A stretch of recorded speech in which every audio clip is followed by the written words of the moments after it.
foi toda uma postura excessivamente crítica, desacreditando a história bíblica. E essa peça não só mostra a plausibilidade da história bíblica, mostrando Israel no século III na terra de Canaã, mas mais importante é que isso não é um documento religioso. É um documento egípcio, não tem nada a ver. E contado na versão do adversário. Porque senão o pessoal, não, mas aí a Bíblia aceita tudo, porque o pessoal colocou isso lá. Não, isso aí é coisa que os caras lá deixaram, então não há nenhuma dúvida do ponto de vista científico e arqueológico. E tem mais um detalhe que vale a pena mexer. Adivinha o que o nosso amigo Merneptah deixou escrito?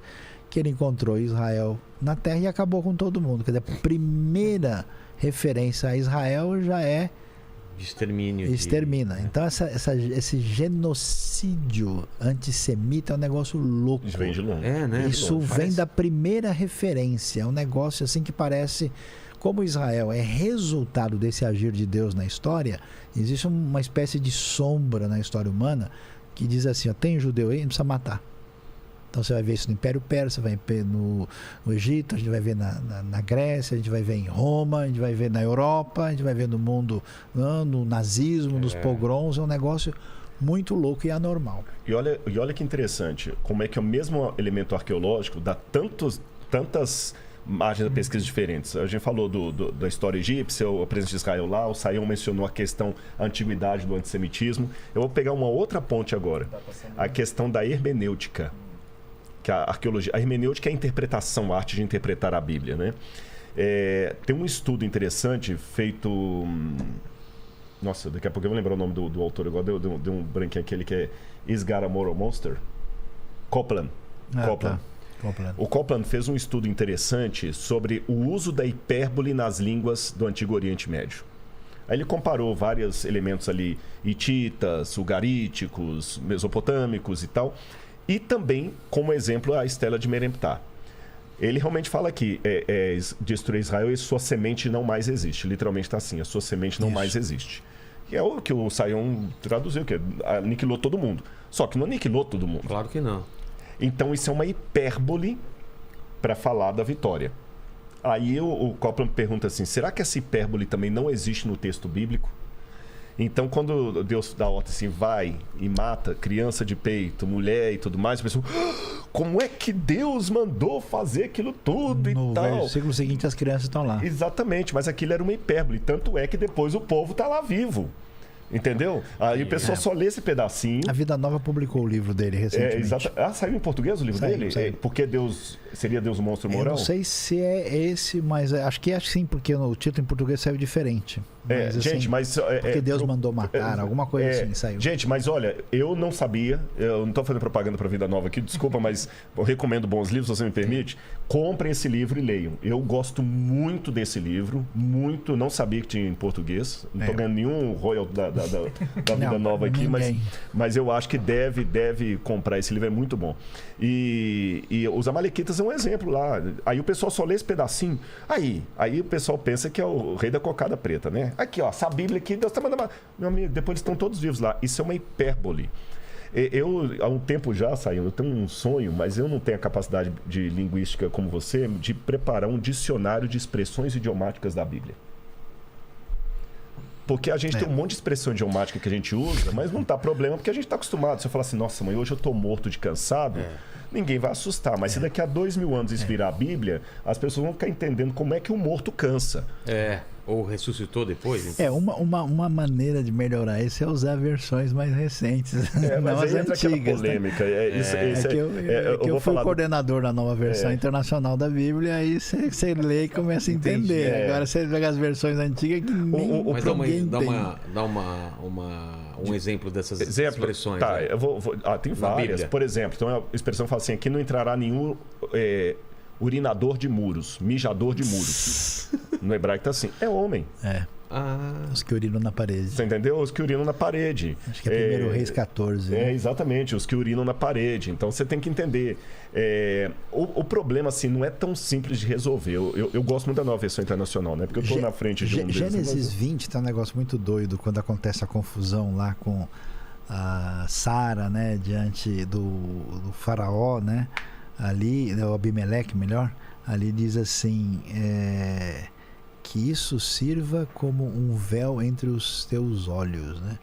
O sentido disso é que isso sirva para reparar a sua honra, né? Véu entre os olhos, reparar a honra, né? Gênesis 34, o conflito com os siquemitas lá.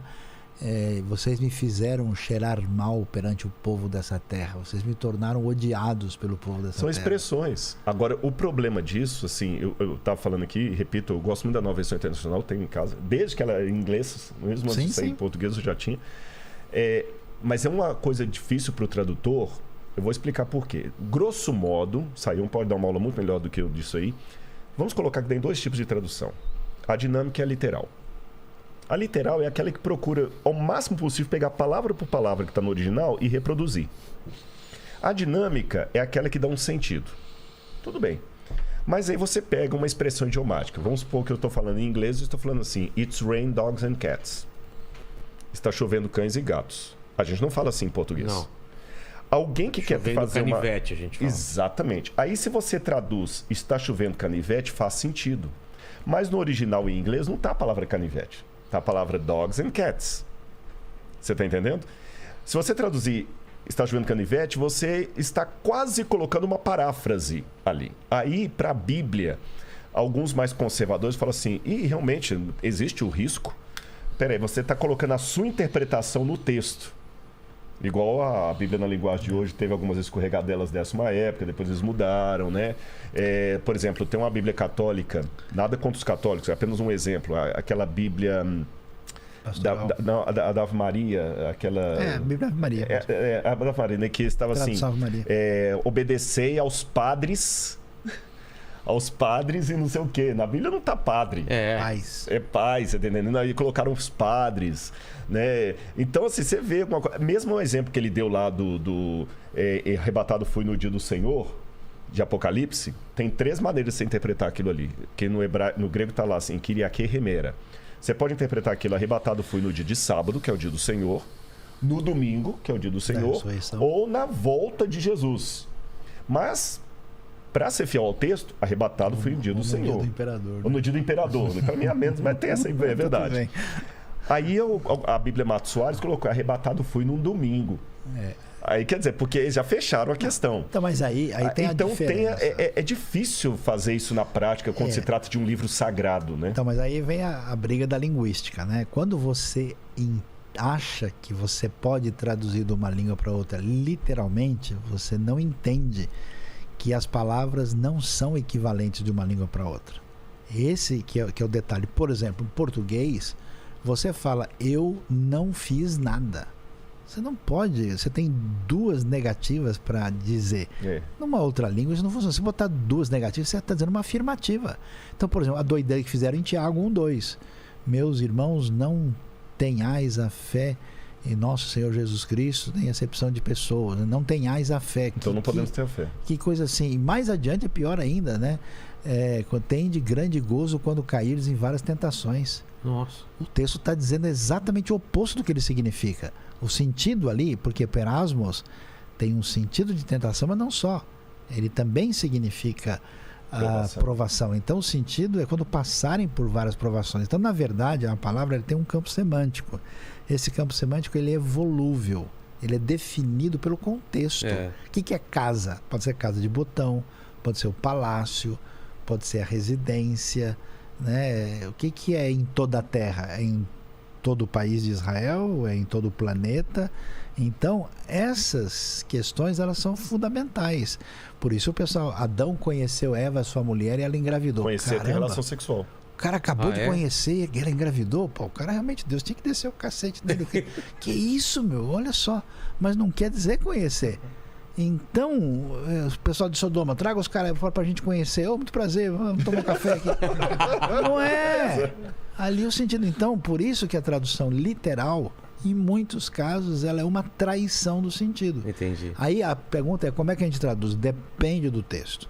Tem texto que o literal, o próprio contexto e a língua receptora vai definir para dizer: olha, o literal aqui tá bom. Em alguns outros casos, você basta fazer um ajuste, você traduz bem o que está na língua receptora. Por exemplo, unges a minha cabeça com óleo e o meu cálice transborda. Ungiu com óleo por quê? É cura? Tem piolho? É remédio? Qual é o problema? Ungir aí é honrar.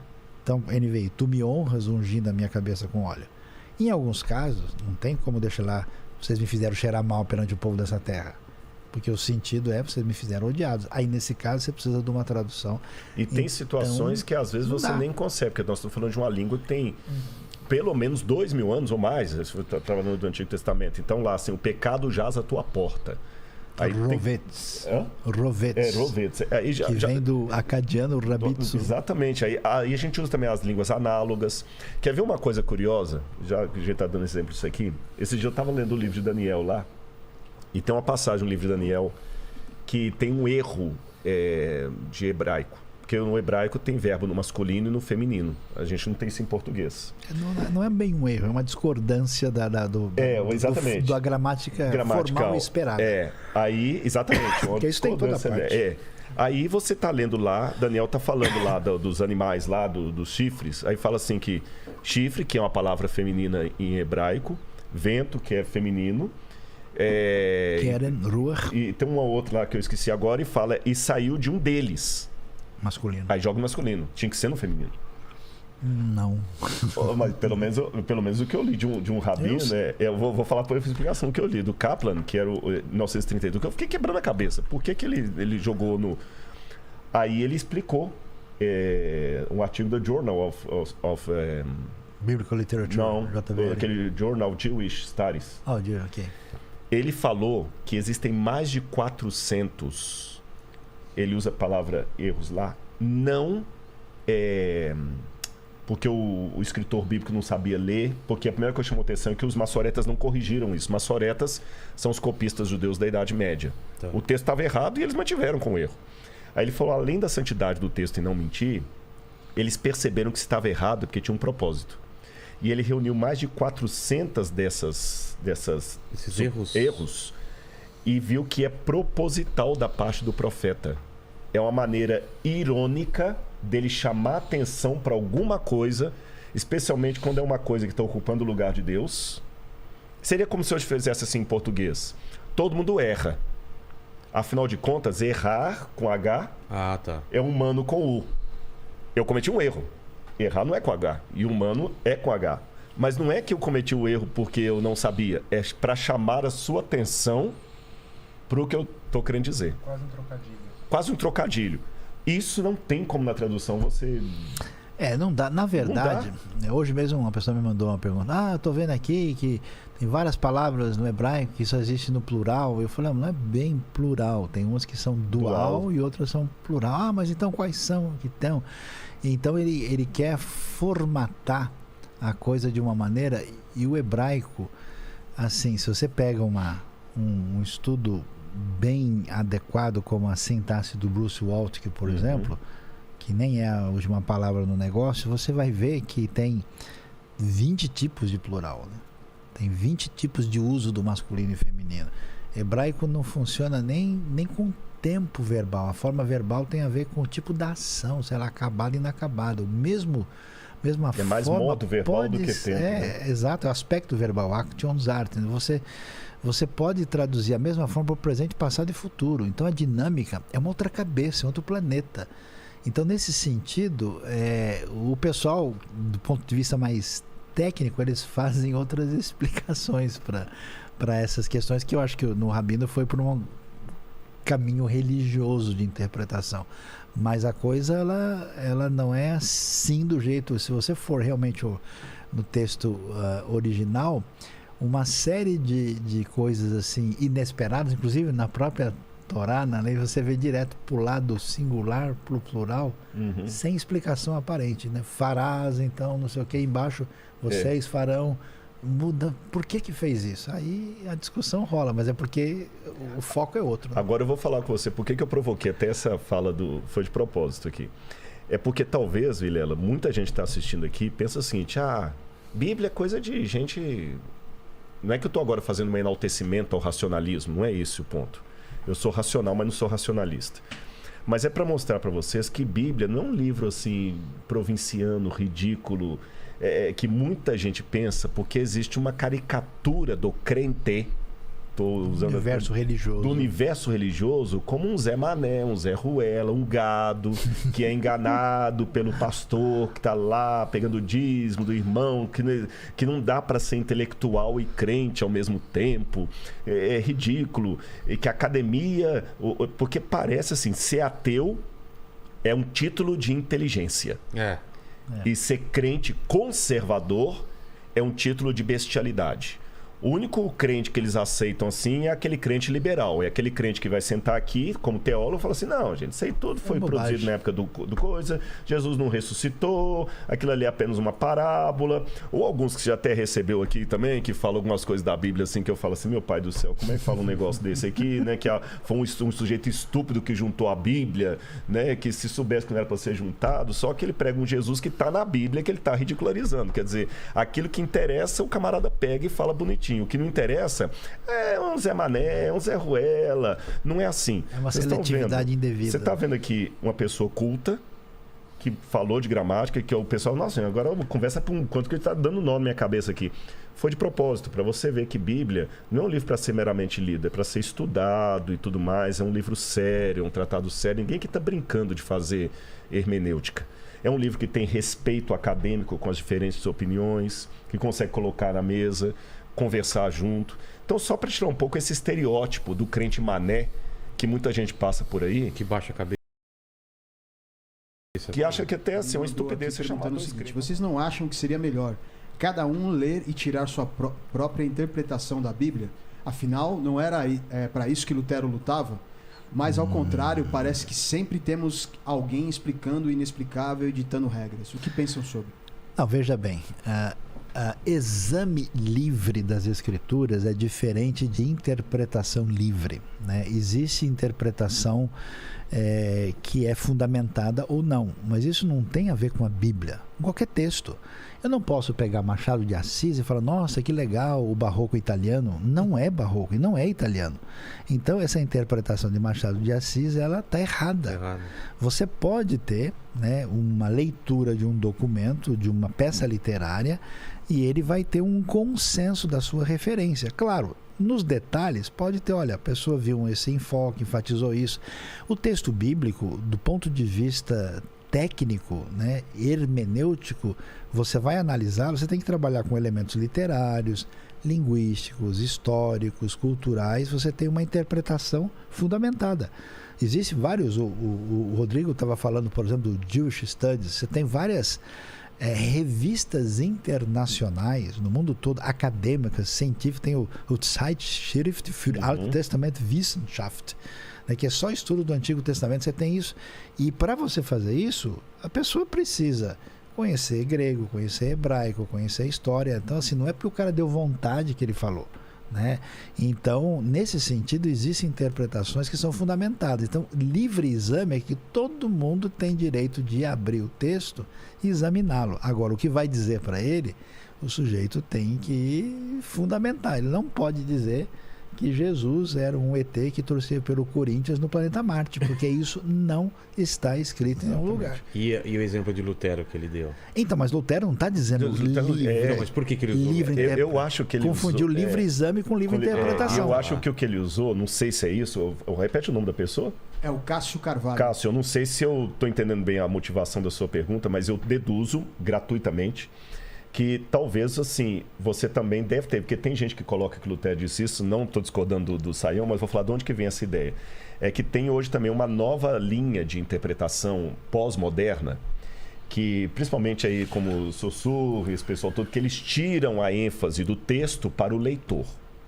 Eu não concordo com essa linha também, mas ela está muito divulgada em muitos seminários de teologia, principalmente esses que bebem na linha europeia hoje.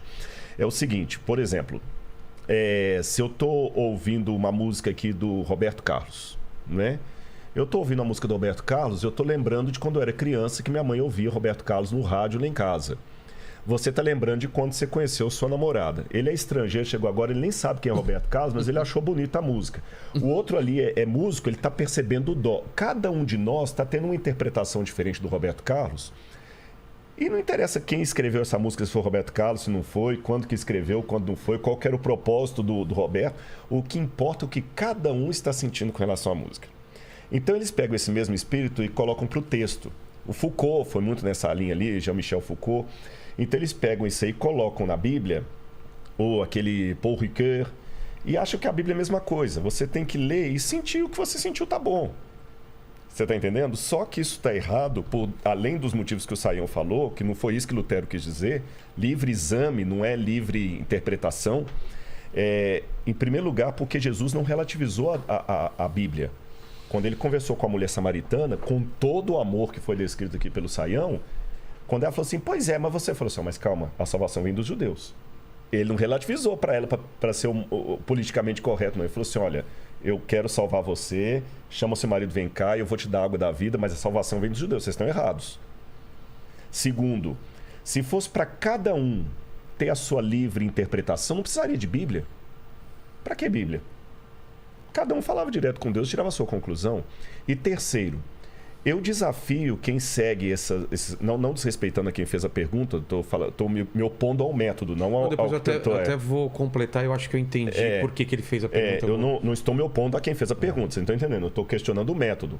Eu quero ver alguém aplicar esse método individual em bula de remédio. Não, é minha interpretação. Você entendeu? É 2 vezes ao dia, mas que dia? Que dia? Você entendeu? E se for à noite? Então não é à noite, é só de dia. Então, você entendeu? Eu tô mas talvez... Com enxaqueca eu vou tomar remédio para dor de dente. Quer ver? Mas eu acho... Mas é que tem a parte histórica também que ele deve estar falando, porque a Bíblia antes era somente quem podia interpretar eram os padres e tal. Igreja católica. E ele estava falando de cada um trazer a Bíblia, interpretação e você poder ler. Eu acho que é nesse sentido. Mas eu entendi bem a diferença dele entre livre exame e interpretação. Você não pode interpretar uma coisa totalmente errada e falar, não, é a minha interpretação. Que é o que acontece na internet, né? Então, a minha opinião. Mas a opinião dele levanta uma questão importante que a gente está vendo. Por que tem tanta gente com a Bíblia na mão dizendo coisas tão opostas? Exatamente. Então, nesse sentido, a grande verdade é que muita gente está falando um monte de coisa sem conhecimento de causa. Então, se a pessoa não entende... a gente, por exemplo, nos nossos encontros, por exemplo, de Israel... Você chega lá, porque lá você vai pelo menos ver o cenário onde a coisa aconteceu. Aí você vê, você tem que sair segurando o queixo, né? Porque o cara, é assim? É aqui? Então é isso? Quer dizer, aí outra realidade. Aí o pessoal fala, nunca imaginei que esse negócio fosse assim. Quer dizer, aí a pessoa então nesse sentido ele tem razão. Por isso aí a gente tem que procurar, né? Aí estudiosos de primeira linha. Por exemplo, existe um indivíduo chamado Gerhard Hassel, Adventista. que é adventista. Eu não sou adventista, não tenho as convicções. Esse cara é um estudioso, um grande professor da Universidade de St. Andrews, que tem material do Antigo, do Novo Testamento. Esse cara é um acadêmico, então ele é respeitado.